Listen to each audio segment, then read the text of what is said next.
tradisyon, mahalagang kasaysayan ng kahapon at ngayon. Ito ang Olongapo, maunlad ang bayan ko, mahal ko ang Olongapo, yaman ng Pilipino. Bonggapo, Bonggapo, Bonggapo ang bayan ko. Bonggapo, Bonggapo, Bonggapo, Olongapo.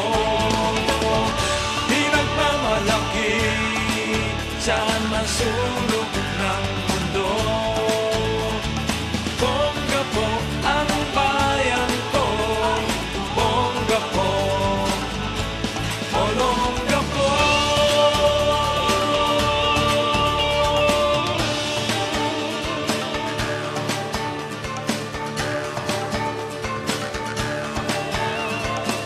Maganda ang samahan, wala kaming iwanan. May disiplinang lagi lahat ng mamamayan. Masipag, walang tamad, laging nagtutulungan, patuloy na nagsisikap, unlad itong bayan. Bonggapo, Bonggapo, Bonggapo ang bayan ko. Bonggapo, Bonggapo, Bonggapo, Olongapo. Pinagmamalaki, saan man sulok ng mundo. Bonggapo ang bayan ko. Bonggapo, Olongapo. Ang bayan ko, Bonggapo, Olongapo. Bonggapo ang bayan ko, Bonggapo, Olongapo. Bonggapo ang bayan ko, Bonggapo, Olongapo. Bonggapo, Bonggapo, Bonggapo ang bayan ko. Bonggapo, Bonggapo, Bonggapo, Olongapo. Pinagmamalaki, saan man sulok ng mundo. Bonggapo ang bayan ko. Bonggapo, Olongapo.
We help you find your wings. We teach you how to fly, but don't forget if you fall, it's worth another try. Go and follow your dreams, though your journey is far. From the top of the mountains, you can reach for a star.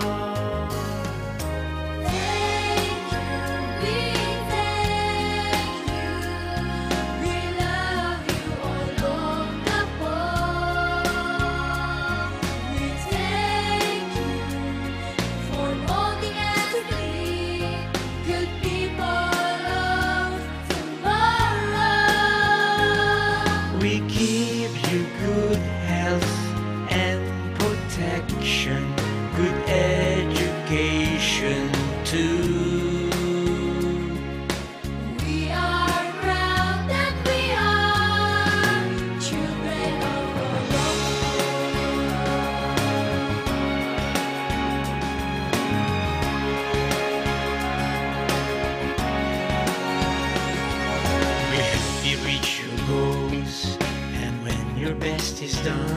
You will be our heroes from the victories you won. Here's to you, our children, and here's to us all. We'll guide you, little people. You'll soon be standing tall.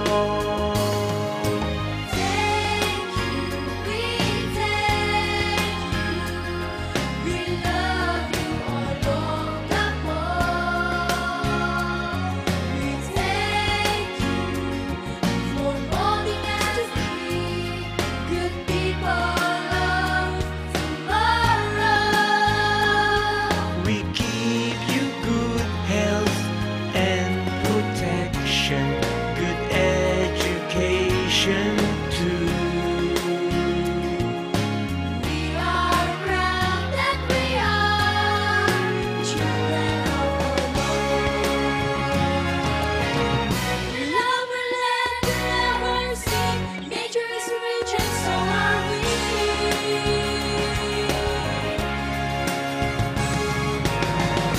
Let our land and let our sea help you to be what you want to be. We thank you. We love you, our Lord God one. We thank you for molding us to be good people of tomorrow. We give you good health and protection, good education too. We are proud that we are Children of the Lord. Children of the Lord. Children of the Lord.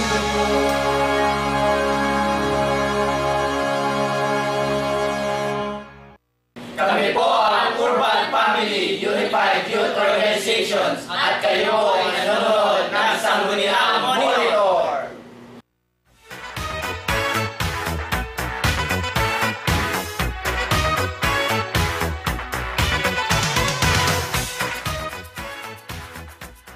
Magandang hapon Olonga po. Ngayon po ay araw ng Huwebes, araw ng Sangguniang Monitor, September 18, 2014.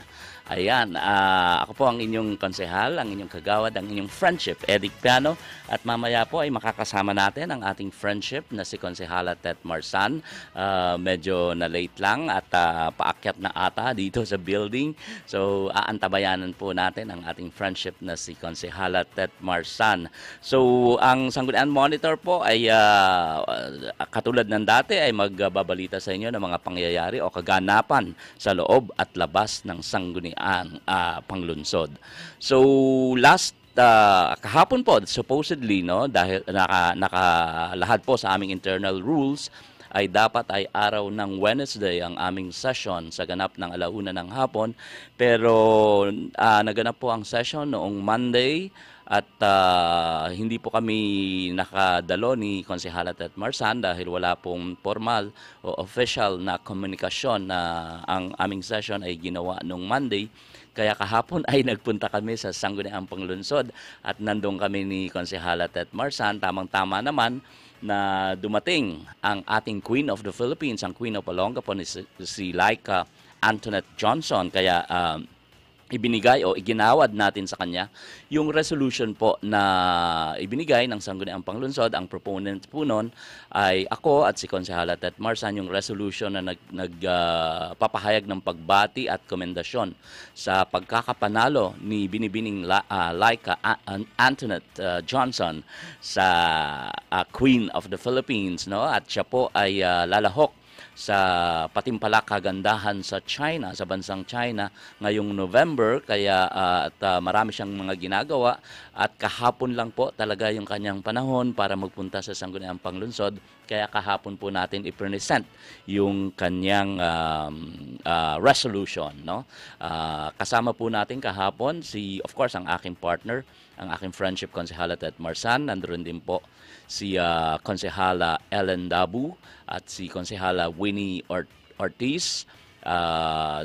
Andun din po yung ating DILG local officer na si Madam Ami Dumagat at kasama ni Laika Antoinette Johnson ang kanyang producer, no, sa Queen of the Philippines na si Enrique Vega, ang talaga namang napakasipag na si Ike Vega. Siya po ay, kung hindi niyo pa nababatid, siya po ay anak ng ginagalang natin, isa sa mga kauna-unahan, no, nag-draft ng Olongapo Charter, no, yung pong ang former Judge Vega na kilalang-kilala po sa lungsod ng Olongapo. So yun po yung mga nangyari kahapon. Iginawad natin yung resolution kay Laika. Pangalawa po, nagkaroon tayo ng hearing doon po sa gagawing fun run ng sa Sunday, no? At ito po ay sponsor ng YMCA, ng DepEd at ng JC's Olongapo. So pinaghandaan at pinaghahandaan po yung fun run na yan na gagawin ngayong linggo na po, no? And kahapon din ay pinalad tayo na maka-attend ng committee hearing, no? Unang-una yun doon sa committee hearing na pagpapa-accredit po ng mga grupo dito sa lungsod. Yung dalawang grupo na gustong magpa-accredit kahapon ay yung samahan ng mga residente dyan sa Amelia Heights sa New Cabalan, no? At dahil tapos na po yung accreditation natin ngayong taon na to, kaya ang ginawa na lang natin ay ni-recognize natin sila at ihahabol na lang ulit yung accreditation sa susunod na taon. At yung isa naman na nagpa-accredit ay grupo ng mga katutubo sa New Cabalan. At dahil wala pa po silang 2 taon, dahil requirements po sa accreditation na kailangan yung asosyasyon o yung grupo ay 2 taon na nag-e-exist. So, ayun po, sinabi rin na formal na gagawa ng resolution na nire-recognize itong grupo ng mga katutubo dyan sa New Cabalan. At habang hindi pa sila nakaka-2 taon, yun naman po, tuloy-tuloy yung kanilang mga proyekto. At kapag sa kanilang second year, no, of existence, ay pwede na po silang i-accredit sa Sangguniang Panglunsod ng Olongapo. At kahapon din po, yung committee hearing tungkol po dyan sa balakin na maglagay ng Christmas Bazaar o night market dyan sa Columban Street, no? Yun sa likod po ng Columban College. Yan po ay sinusulong ng majority at ang main proponent po niyan ay si Attorney Winnie Ortiz, no? So kahapon ay pinakinggan natin, nandoon yung ilang empleyado o officers ng City Tourism, ng ating OTMPS. Nandun din po yung ilang may-ari ng mga lugar dyan sa may Columban Street, lalong-lalo na yung sa may Goldilocks, no? Kailangan kasi magkaroon din sila ng boses, no, diyan sa gagawin nga o paglalagay na naman ng night market diyan sa St. Columban Street na actually natatandaan ko medyo mainit talaga ang ating taong bayan, no, diyan sa night market na yan. Dahil nga sa tingin nila yung iba talagang tinitignan to na masikip, no, nakakasikip ng traffic. Lalo na yung daan na yan ay papunta sa James L. Gordon Hospital, sa ating pampublikong hospital.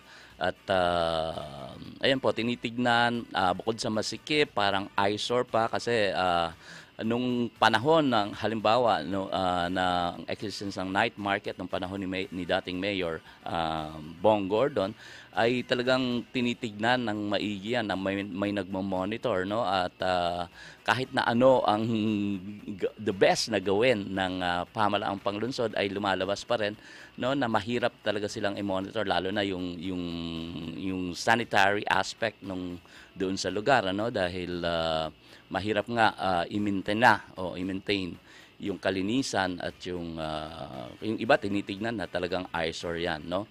Kaya natatandaan ko noong campaign period noong 2013, no, ay naalala ko, inimbita kami ng grupo ng MOXI o ng grupo ng mga businessmen at ng local media dito sa Olongapo. At sa isang meeting ay tinanong nga kami ng mga businessman kung ano ang balak kasi nga masyadong mainit ang usapin tungkol sa night market. So tinanong noon, ang aming kandidato noon ay si Ann Gordon, no? At tinanong siya ng mga media at ng mga negosyo kung ano ang balak niya tungkol sa night market, no? Dahil na mainit nga po ang usapin noon. At ang sagot ni Ma'am Ann Gordon then ay sa kanyang paglilingkod, administrasyon ay tatanggalin o hindi niya napapayagan ang night market. Ayan po yung mga nangyari. So marami pang usapan. Total, ito pong committee hearing na ito ay pagbibigay lang ng otoridad sa ating city mayor para makipag-transact, no, doon sa kung sino man ang mag-o-organize o magbabayad para sa syudad dito sa night market. So lahat pong yan ay ginawa kahapon. Medyo busy-busy ang araw namin. At pagkatapos yan ay nagkaroon pa kami ng madaliang meeting, no? At kasama ko nga si Friendship Tet Marsan doon sa ginawa naming meeting. Ayan na po, dumating na siya. Sandali lang po, babalik po ang Sangguniang Monitor pagkatapos ng ilang paalaala. Diyan lang po kayo. Mula sa lungsod ng Olongapo, ito ang Subic Broadcasting Corporation. Himpilan ng radyo DWGO 1008 kHz kasapi sa KBP, kapisanan ng mga broadcasters sa Pilipinas. We accept Lady Bed Spacer. And don't you worry about the rainy season because we got it all under control. And for your safety, we got a 24/7 armed security guard with trained guard dogs and CCTV cameras. It is also well lighted at night. Plus, we have a backup generator set just in case the electricity is off, and a strong water system for everyday use.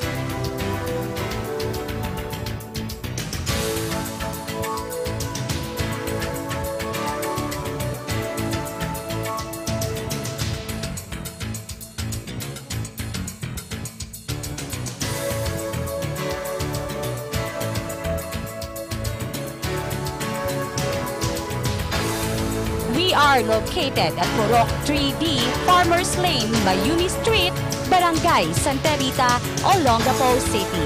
Contact this number and look for Miss Libay.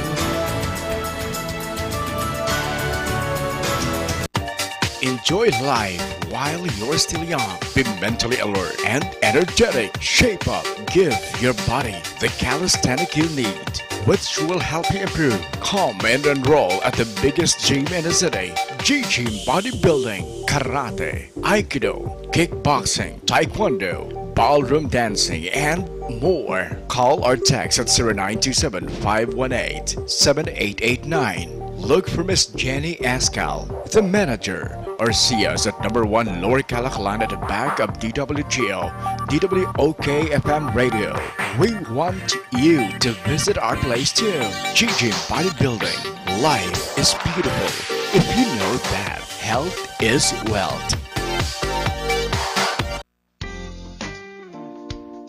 The memories of life is the gift of Heritage Garden, Olongapo's newest and modern private cemetery. Heritage Garden is very well maintained to give your loved ones a peaceful, eternal rest. Come and visit us and avail of our reasonable rates. Life is everlasting at Heritage Garden. Heritage Garden at Tabacuan, Santa Rita, Olongapo City, with offices located at number 1 Lower Calaclan, Olongapo City, at DWGO, DWOK, or Civic Broadcasting Corporation Building, beside G-Gym, Olongapo. You may call the manager, Ms. Nida Nerpiol, at 223-2770.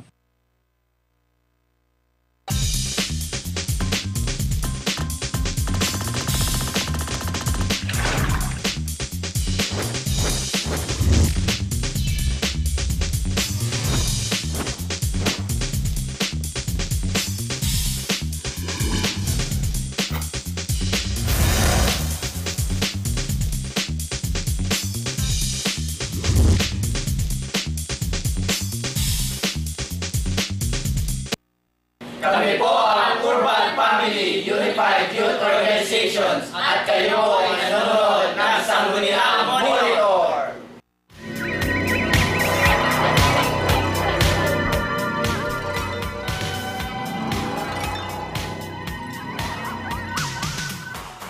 Nagbabalik po ang Sanggunian Monitor at ngayon ay kasama na natin ang ating friendship. Magic ba? Hello, friendship. At hello sa ating mga nakikinig at nanonood. Binabati ko ang aking nanay na kanina pa naghihintay sa akin. Late na naman Oo. tayo. At ang aking nanay din, ayun nga, nakamonitor sa TV at sa radyo, no? At napansin niya nga na medyo hindi maganda daw yung ating sound, kaya pinaayos natin sa ating Ayan. technician. Pero okay na friendship. ba? Kaya okay na raw yung Ayan, sound friendship. sa ating DWG. Yes, at pinabati rin natin si Ate Joy ng New Cabalan. Oo, at ang ating mga kasama sa Sanggunian Friendship, ayun, kanina Yes. pa ata nakatutok sa atin. At si no? Kaenteng ng Mabayuhan, di ba? Oo, Lagi yan naparating. nakatune in Yes, sa atin. At sa lahat-lahat po ng laging sumusubaybay sa Sanggunian Monitor, magandang hapon po sa inyong lahat. Ayan, so friendship, ano bang mga balita natin dyan? Ayun, friendship. Mula sa Malacanang, Yes. meron tayong Proclamation number 875. Ito yung in-announce ni President Benigno S. Aquino III ng October 6, Monday po yon, ay a regular holiday throughout the country in observance of Eid al-Adha or Feast of Sacrifice. Sabi niya dito, Republic Act number 9849 provides that Eid al-Adha shall be celebrated as a regular holiday, and it is one of the two greatest feasts of Islam. The date of the festival is based on the declaration made by Saudi Arabia's highest religious body, and that the National Commission on Muslim Filipinos or NCMF recommended that the observance of Eid al-Adha be on October 6, 2014. So Monday yan, long weekend yan. Wow, long weekend. Parang ang sarap Yes, ata magbakasyon 4, 5, and pag 6 long October. weekend friendship. Oo. Ayan, saan kaya tayo ng friendship, no? Malamang dito rin lang sa Olongapo. Oy, at may ano tayo, may Sanggunian Monitor tayo ng Yes. Martes. Oo. Of course. At friendship ha, paalala lang natin ang ating fun run Yes, sa oo. ano yun, September Sa Sunday na ba? 28. Yes, Sunday Ayan, po binanggit yun. na natin konti kanina, pero they need the details, friendship. Yes. Ito po ay proyekto ng YMCA, JCI Olongapo at DepEd. At ito po ay magsisimula ng 5 a.m. sa East Tapinac Oval Track or ETOT. 3K and 5K po ang route. At you may register po sa YMCA or sa City Council Office po. Hanapin nyo lang kami ni Kagawad Eric Yes. Piano. Ayun. Yan, interesting yan, friendship ha. Fun run. So, kailangan Yes, pag family sumali ka fun doon, talagang run. fun talaga yan. No? At nagpapasalamat tayo sa ating City Mayor dahil napirmahan niya yung permit, friendship. Yes. No? At nagpapasalamat Kahapon, din no? tayo sa ating mga sponsors doon, katulad ng SM. Wow. Oh, Yes, salamat sila sa ang SM. nag-provide din nung kalahati ng race bibs natin. So marami Ayun. pong salamat. At sa lahat po ng mag-i-sponsor pa doon sa ating family fun run, I'm maraming sure meron salamat pa yan, po. friendship. Yes. Oo. Ayun, at yung mga eskwelahan, friendship, kasama ba halos lahat ng eskwelahan? Yes, so Inimbitahan, far ano? marami naman ang Both nagre-register. private and public At schools. syempre, imbitahan na rin natin lahat. Gusto ko nga pati yung mga kalingap. Ay, oo. Di ba yung ating mga magigiting at malalakas na senior citizens, di ba? Oo. Pwede And- naman sila mag-family fun walk doon. Oh, interesting yan, friendship. Diba? Singit ko lang, friendship, speaking of senior citizens, meron na nasa second reading na daw ngayon yung bill ni Senator Ralph Recto Yes. na lahat ng senior citizens ay dapat magkaroon May na ng PhilHealth, PhilHealth. yes. Yun, magandang balita yun para sa ating mga senior citizens. Oo, basahin ko lamang ang nasa interaction.com, yung Yes. online news portal ng TV5. Sabi dito, the Senate on Wednesday has approved on second reading the measure providing mandatory PhilHealth coverage to all senior citizens regardless of their social or economic status. Ito po yung Senate Bill number 712, authored by Senate President at pro tempore Ralph Recto. Ayun, sinabi mo nga kanina, friendship. Yes. Would automatically enroll all senior citizens of the country in the National Health Insurance Program of the Philippines, Health Insurance Corporation, or mas kilala sa tawag na PhilHealth. Currently, only indigent senior citizens are entitled to PhilHealth coverage under Republic Act 7432 as amended by RA 9994, otherwise known as the Expanded Senior Citizen Act of 2010. Sabi ni Recto, the largest beneficiaries of the proposed measure are senior citizens who are neither lifetime members of PhilHealth and dependents nor indigents. They're in the gray area of not being too poor to be officially classified indigents but still cannot afford to enroll themselves in PhilHealth. The bill seeks to close this crack where many seniors fall, sabi ni Ayun. ni Recto, Recto. ni Senator Recto, ayan. So Oo. maganda yan dahil lahat na mandatory na ang PhilHealth para sa ating mga senior So, citizens. kailangan yung mga senior citizen natin ay may mga dokumento, friendship, kasi dapat man lang may IDs, so alam nila din yung mga basic information tungkol sa kanila para maka-enroll, no? Mandatory naman yan. Sana nga agad-agad na maaprubahan yan, friendship, para sa ating mga senior citizens dito sa ating bansa. Oo, at i-update rin kita, friendship. Yes, Alam mo ba friendship.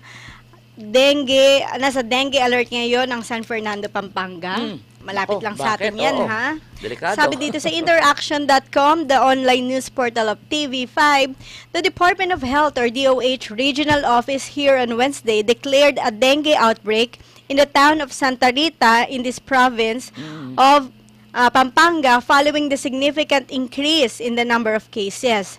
Dr. Jesse Fantone, Chief of the DOH Regional Epidemiology and Surveillance Unit, said the number of dengue cases in Santa Rita town went up to 84 cases, including 2 deaths from January to September of this year.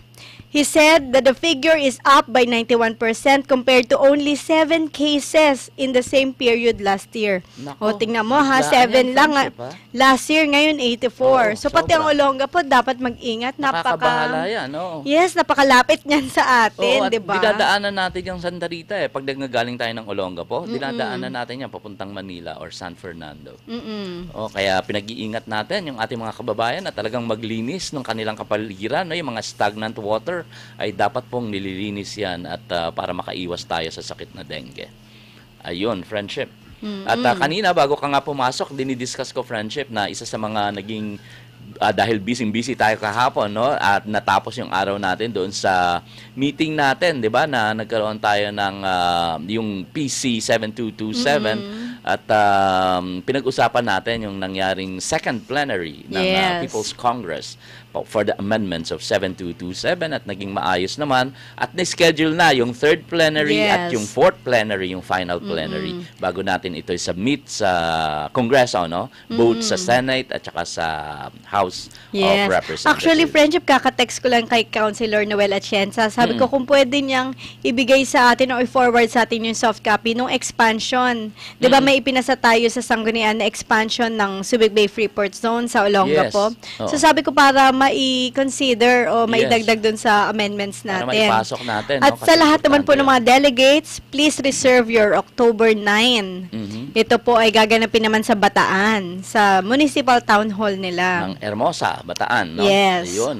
interesting. Sana this time sa third plenary ay maraming mga tiga-Bataan ang pupunta dahil kasama po ang mga munisipyo ng Morong, munisipyo ng Dinalupihan at munisipyo ng Hermosa, dyan po sa tinatawag natin na Subic Bay area. Yes. Kabilang syempre pa ang Olongapo, ang Subic. bayan ng Subic, Castillejo, San Marcelino at San Zambales. Antonio Oo, yes. sa Zambales. Ayun, friendship. So, meron ka pa ba dyan? Bago Wala tayo na, friendship. Okay na. commercial? Sige, babalik po ang Sangguniang Monitor pagkatapos po ng ilang paalaala. Huwag kayong aalis.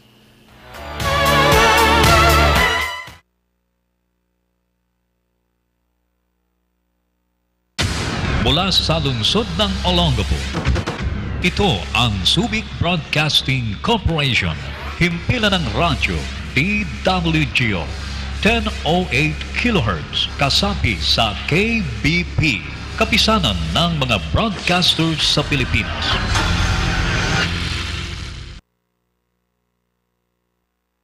We accept Lady Bed Spacer. And don't you worry about the rainy season because we got it all under control. And for your safety, we got a 24/7 armed security guard with trained guard dogs and CCTV cameras. It is also well lighted at night. Plus, we have a backup generator set just in case the electricity is off and a strong water system for everyday use.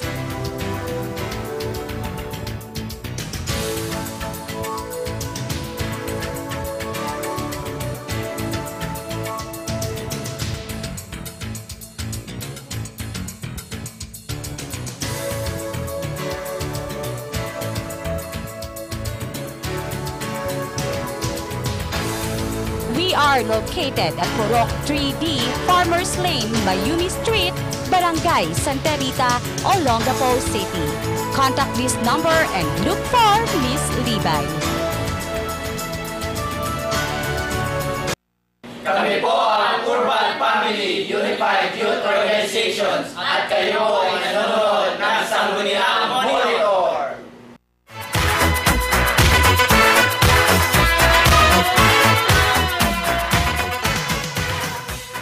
Ayan, friendship, nagbabalik po ang Sanggunian Monitor. At itong darating na Wednesday, friendship, ay hindi tayo makaka-attend ng Sanggunian at wala tayong session, no? Sa Sangguniang Panglusod dahil kami po ay patungo ng Gensan dahil po sa National Convention ng Philippine Councilors League at imimit po namin doon ang ating congressman at pambansang kamao na si Manny Pacquiao. Mas excited Ayan. ako kung makita si Mami D. At yung bahay, yung malapalasyo daw na bahay ng mga Pacquiao dyan sa Gensan, friendship. No? Kaya nga lang, medyo nakakatakot, friendship, kasi kamakailan lang, o kailan ba yung kahapon ba, nagkaroon ng bombing sa Gensan. Pero hopefully, next week ay maayos na ang lahat. Ayun, friendship. Friendship, i-remind din lang natin, sa September 20, yung International Coastal Cleanup Yes. ng Lighthouse. Siyempre, last year ay may ipinasa tayo, di ba, na every third Saturday ay International Coastal Cleanup Day. Ayan, oo. Ayan, Makikilahok tayo dyan. Oo, Yes. friendship. Tapos sa next week na yung fun run after, a week Wow. after yan, Oo, Coastal so Cleanup. Fun run and coastal Yes. cleanup. At pagbalik natin sa susunod, no, na Miyerkules, friendship, no, dalawang importanteng nasa first reading, no, yung isa tungkol sa SM, yung pagtatayo po diyan sa so-called KBG complex ng mga struktura ng well, ang balita talaga, no, friendship, ay SM ang itatayo diyan, at yung night market iba pa na naman ba? po ang mainit na pag-uusapan sa Sangguniang Oo nga. Panglusod ng Olongapo. Lalo na po kung i-urgent nila ito at ilalagay sa second reading, ito pong balakin. Diba? No? Dati ayaw-ayaw. Yes, ng night market. Ngayon gusto na. Bakit kaya? Ayun, Ganun talaga, so, no? again, friendship, pinapasalamatan natin yung ating mga tagapakinig, yung mga taga-Santa Rita po, mga kabarangay ko dyan at sa Bigonia. At of course, yung ating mga kasamahan sa skills training at sa Sangguniang Panglunsod ng Olongapo. And friendship, yung mga drivers, yung mga security guard na At parati yung kang mga binabati. purok leaders na Purok lagi leaders, oo. yes, lagi tayo sasabihan na sila ay nakamonitor sa Sangguniang Monitor. At yung Ayan. mga vendors sa mga Magandang palengke. hapon po sa inyong lahat. Magandang hapon po at kami po ay magbabalik sa Webes, sa Martes. Yes. Sa Martes, yes, Tuesday. friendship. Though, sige, tignan natin, Okay, friendship, kasi yes. yan din yung schedule ko sa Jansam. Pero we'll see, no? Sa Martes. So maraming salamat po sa inyong pakikinig at panonood. Ito po ang inyong friendship, si Consel Edic Piano, na nagsasabing good skills and Godspeed Olongapo. At ito naman po si Friendship Tet Marzan Estrella. Sama-sama po tayo sa maunlad na Olongapo. Yes, ang tunay na boses ng bayan. So babalik po kami ang Sanggunian Monitor.